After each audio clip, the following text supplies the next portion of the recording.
हर हर महादेव, जय भोलेनाथ। नमस्कार, मैं साधना पांडे मार्गदर्शन पे आपका स्वागत करती हूँ। दोस्तों, आप सभी लोग विश्वकर्मा पूजा करते हैं। विश्वकर्मा पूजा ऐसा ज़रूरी नहीं है कि जिनके पास व्यवसाय हैं, बड़ी मशीनें हैं, वही करें, बल्कि हम सभी अपने घर में विश्वकर्मा पूजा करते हैं, क्योंकि घर में लोहे से बनी कोई ना कोई वस्तु हम सभी प्रयोग लाते हैं, करते हैं। सबसे बड़ा लोहा तो वही है जिस वाहन से हम चलते हैं। तो वाहनों की पूजा भी की जाती है। सब मिलाकर कहें तो छोटे बड़े जो भी लोहे के सामान होते हैं, उनकी पूजा आज के दिन करना विशेष शुभ माना जाता है।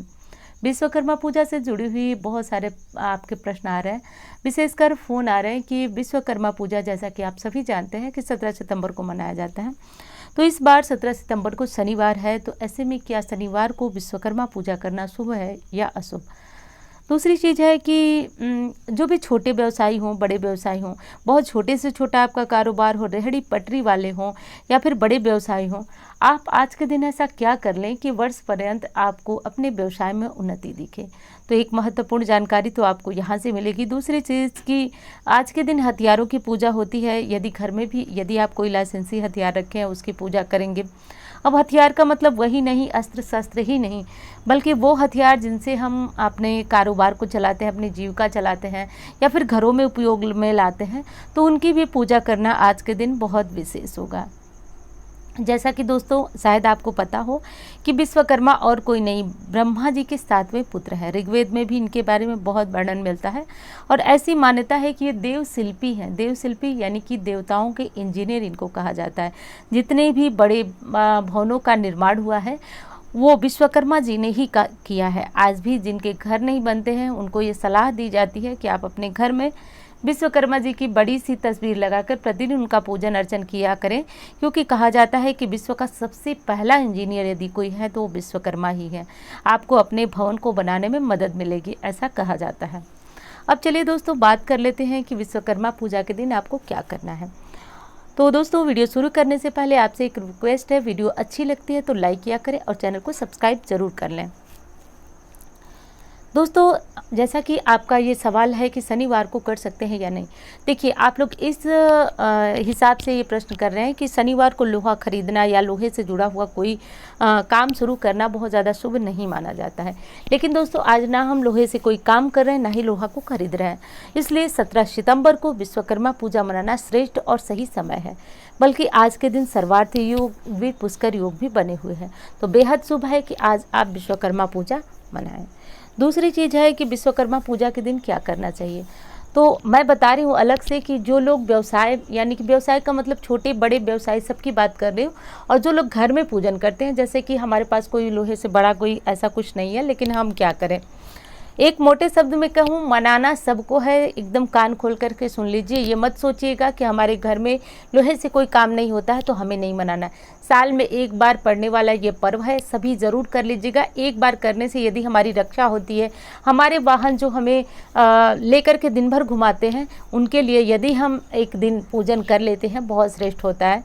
तो चलिए, बोलने लगूंगी तो शायद वीडियो और लंबी होगी। मैं आती हूँ मुद्दे पे।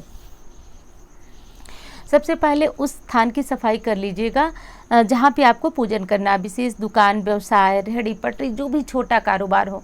अब देखिए, बहुत सारे हमारे भाई और बहनें कहते हैं कि आप छोटे व्यवसायियों के लिए कुछ नहीं बताती हैं, रेहड़ी पटरी के लिए कुछ नहीं कहती हैं। देखिए, मैं हर चीज़ बताती हूँ, बस कहना भूल जाती हूँ। आप समझिए, व्यवसाय व्यवसाय है, चाहे वो छोटा हो चाहे बड़ा हो। तो इस चीज़ को समझिए आप कि यदि आप इस तरह कोई भी दुकान करते हैं तो जितनी सफाई आज हो सके उतनी आप सफाई कर लें। विशेष लोहे के सामानों की आज सफाई कर लें। सफाई करके और एक विश्वकर्मा जी की आप अपनी फ़ोटो लाएं घर में। यदि पहले से पड़ी हुई है तो एक चौकी रखें। चौकी पर, जैसे हर बार बताती हूँ कि पूजा के लिए एक चौकी रखिए। चौकी पर लाल या पीला कपड़ा रखिए, विश्वकर्मा जी की फ़ोटो रखिए और एक कलश रख लीजिए। कलश रखने में घबराइए नहीं, बहुत आपको लगता है कलश रखना कोई बड़ी बात है। एक कोई भी जो बर्तन है आपके पास स्टील का छोड़ करके, उस बर्तन में आप जल भर लीजिए, सुपारी, सिक्का और एक हल्दी की गांठ। अब ये सारी चीज़ें आपको नहीं मिल पाए तो सिर्फ एक सिक्का रख लीजिएगा, जल भर लीजिएगा। गंगा जमुना सरस्वती का मतलब नाम लेकर के आवाहन करके कलश रखिएगा। कलश के ऊपर एक कटोरी रखिएगा। कटोरी में जो है आप चाहे तो अनाज भर सकते हैं, नहीं तो विशेष जो है एक जो उपाय मैं बताने वाली हूँ उसके लिए एक पानी वाले नारियल की आवश्यकता होगी। नारियल पे आप जो है लाल कपड़ा, लाल कपड़ा कितना भी ले सकते हैं, ज़रूरी नहीं है, बस नारियल ढक जाए इतना कपड़ा ले लें, करके इस तरह से एक कलश स्थापित कर दीजिए, एक दीपक जला दीजिए। विश्वकर्मा जी के भोग के लिए आप कुछ ना कुछ प्रसाद की चीज़ें जो भी आपको ठीक लगे, घर में पूड़ी हलवा बना सकते हैं, बाज़ार से खरीद कर ला सकते हैं, फल मिठाइयाँ जो भी ठीक लगे, आपके यहाँ जो भी चीज़ें चढ़ाई जाती हैं वो ले आइए और रख करके उनका ध्यान कीजिए। सर्वप्रथम फोटो मूर्ति में उनका आवाहन करते हैं, आवाहन मतलब बुलाना होता है, तो उनको बुलाइए। बुलाने के बाद आप गौरी गणेश का ध्यान कीजिए। आप चाहें यदि पूजा को थोड़ी सी विस्तृत करना चाहते हैं तो गौरी और गणेश को, जैसा कि मैं बार बार बताती हूँ कि हल्दी थोड़ा सा गीला करके, पाउडर वाली हल्दी, और उनको वहाँ पूजा में रखकर गौरी माता का आह्वान कर दीजिए और एक सुपारी रखकर गणेश जी का आह्वान कर दीजिए। बस साधारण सी विधि है। तो इस तरह से करके सबसे पहले गौरी गणेश का आवाहन कर उनका ध्यान कर पूजन करें। पूजन में जल से थोड़ा सा स्नान कराया जाता है। उसके बाद उनको सिंदूर और अक्षत, रोली जो भी चीज़ें हैं लगाई जाती हैं। विश्वकर्मा जी को भी आप पहले स्नान कराएं। देखिए किसी के पास मूर्ति तो होगी नहीं, यदि मूर्ति है तो आप स्नान डायरेक्ट करा सकते हैं, नहीं तो सांकेतिक स्नान किसी दुर्वा से या फिर किसी आम के पल्लों से छिड़क दिया जाता है फोटे पर थोड़ा थोड़ा जल, फिर अच्छी तरह से कपड़े से पोंछ लें। फिर उनको नया पीला वस्त्र जरूर धारण कराएं। पीला एक कपड़ा ले लें जिसको पीस बोला जाता है, वो कपड़ा ले लें। कपड़ा लेकर के उनको उठा दें। कपड़ा लेने के बाद उनको भी तिलक करें, रोली लगाएं, अक्षत छिड़कें, उनको भोग लगाएं, एक दीपक जलाएं। ऐसा करें और करने के बाद विश्वकर्मा जी की जो भी स्तुति हो वो गाएं। और दूसरी चीज़ है कि विश्वकर्मा जी की आरती आज के दिन की जाती है। ये सारे काम आप कर लें। और जैसा कि आप एक चीज़ जानते हैं कि आज के दिन हथियारों की पूजा होती है जिनसे हम अपना काम करते हैं, कारोबार करते हैं। अब छोटे व्यवसायी हैं जो रेहड़ी पटरी पे, तो उनके पास जिससे सामान को तोला जाता है, यानी कि उनके पास तराजू होगी, तो आज तराजू की विशेष पूजा होती है। कहा जाता है कि इससे घर में, उनके व्यवसाय में बरकत बनी रहती है, और घर जब व्यवसाय में बरकत रहेगी तो परिवार में खुद ब खुद बरकत होनी शुरू हो जाएगी।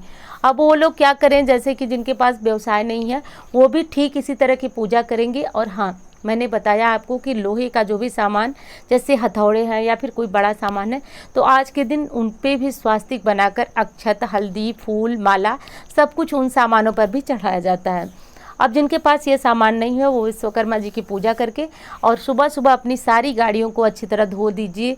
जो बच्चों की साइकिल वगैरह है, जो छोटी साइकिल होती है, सब जो भी आज सामान है उसको अच्छी तरह से धुलवा के साफ़ कर लीजिए। घर में जो भी बड़ी गाड़ी, छोटी गाड़ी, बच्चों की साइकिल, सब धुल लीजिए। सब पे आज स्वास्तिक बनाइए, एक माला पहनाइए, और आज जो है फूल माला पहनाने के साथ साथ उन पर स्वास्तिक बनाइए, थोड़ा थोड़ा भोग लगाइए। एक चीज़ आप जानते हैं या नहीं जानते हैं, वो भी लक्ष्मी का स्वरूप मानी जाती है जिन वाहनों से हम चलते हैं। एक तो महंगे होते हैं, दूसरी चीज़ ये होती है कि उनसे हमारी सुरक्षा जुड़ी हुई होती है, तो आज के दिन उनकी पूजा करना विशेष होता है। अब कुछ लोग कहेंगे कि जिन हम उपकरणों से हमने पूजा कर लिया तो उनको आज प्रयोग में ला सकते हैं या नहीं। तो दोस्तों, मान्यता तो ऐसी है कि आज के दिन इन उपकरणों से पूजा करके इनको आराम दिया जाता है। आज के दिन किसी काम में नहीं लाया जाता है। वहीं वाहनों की भी बात होती है, लेकिन आप तो जानते हैं कि वाहन एक दिन भी ना चले तो काम नहीं चलने वाला है। यदि स्थिति ऐसी है कि बिना आप गाड़ियों के जा सके तो आज के दिन एक दिन उन्हें भी रेस्ट दीजिए। ना हो तो आप चला सकते हैं, लेकिन पूजा के बाद। तो पूजा का शुभ मुहूर्त क्या है वो जान लेते हैं।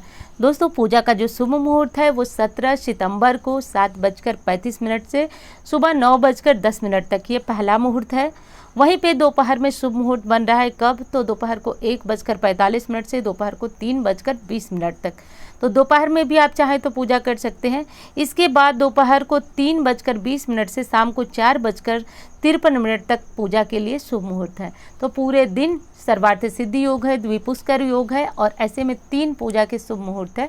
तो जब आपको लगे कि आप पूजा कर सकते हैं, सारी तैयारियां हो गई हैं, तो सुबह, शाम, दोपहर तीनों मुहूर्त हमने बताया, इस मुहूर्त में आप जो है ये पूजा कर सकते हैं। तो कर लीजिएगा दोस्तों। और हाँ, एक चीज़ और बताऊं कि आप यदि चाहते हैं कि आपका व्यवसाय उन्नति करे, तो जो मैंने आपसे अभी कलश पे नारियल रखवाया, कलश पे किस तरह से कपड़े में लपेट करके, उस नारियल को पूजा के बाद सारी चीज़ें विसर्जित करें, लेकिन वो नारियल ले लें और जहाँ भी आपका पूजा का स्थान हो, घर में नहीं रखना है, ये चीज़ आपको अपने व्यवसाय में रखना है। यदि आप घर की उन्नति बरकत के लिए करना चाहती हैं तो कर सकती हैं, तो लेकिन ये चीज़ आपको घर के मंदिर में रखना है। लेकिन जो लोग अपने व्यवसाय के लिए कर रहे हैं, लेकिन जहां आप पूजा करेंगे वहीं का नारियल वहीं रखना है, इस चीज़ का ध्यान रखिएगा। व्यवसाय की उन्नति के लिए कर रहे हैं तो उस नारियल को आप अपने जहाँ भी आपकी दुकान हो, व्यवसाय हो, वहाँ पूजा स्थान में इस नारियल को वैसे ही लाल कपड़े में बंधा हुआ रहने दीजिएगा। दोस्तों देखिएगा कैसे आपके घर में बरकत होती है। एक तो नारियल को श्रीफल कहा जाता है, माँ लक्ष्मी का स्वरूप कहा जाता है, और आज हम जब देव शिल्पी विश्वकर्मा का आह्वान कर पूजन करते हैं तो ऐसी मान्यता है कि संपूर्ण देवी देवताओं का आह्वान कलश में होता है। नारियल में विशेष शक्तियाँ प्रविष्ट हो जाती हैं और उन नारियल को जब आप वर्ष तक संभाल कर रखते हैं तो आपको अपने व्यवसाय में उन्नति देखने को मिलती है। छोटे व्यवसायी, बड़े व्यवसायी आज ज़रूर कर लीजिएगा ये काम। एक नारियल को संभाल कर पूरे वर्ष के लिए रखना है। अगले साल पुनः इस नारियल को आप प्रवाहित कीजिएगा, नए नारियल का ये उपाय कर लीजिएगा। बेहद चमत्कारी उपाय है दोस्तों। निश्चित रूप से मैं कह सकती हूँ कि यदि आप छोटा व्यवसाय कर रहे हैं, भले ही आप सड़कों पे पटरी पे दुकान कर रहे हैं, आप देखेंगे कि कुछ न कुछ छोटा, मतलब जैसे आप पटरी पे हैं तो हो सकता है कि आपकी छोटी दुकान हो। यदि आप छोटी दुकान कर रहे हैं तो हो सकता है कि आपकी बड़ी दुकान हो। आप छोटा व्यवसाय कर रहे हैं तो बड़ा व्यवसाय हो। इस तरह की उन्नति और तरक्की देखने को मिलती है, क्योंकि नारियल अपने आप हर पूजा में चढ़ने वाला और बहुत ज़्यादा चमत्कारी ये उपाय है। कर लीजिएगा दोस्तों। वीडियो कैसी लगी बताइएगा ज़रूर। अच्छी लगती है तो वीडियो को लाइक करें और चैनल को सब्सक्राइब कर लें। मिलती हूँ इसी तरह की वीडियो के साथ। धन्यवाद।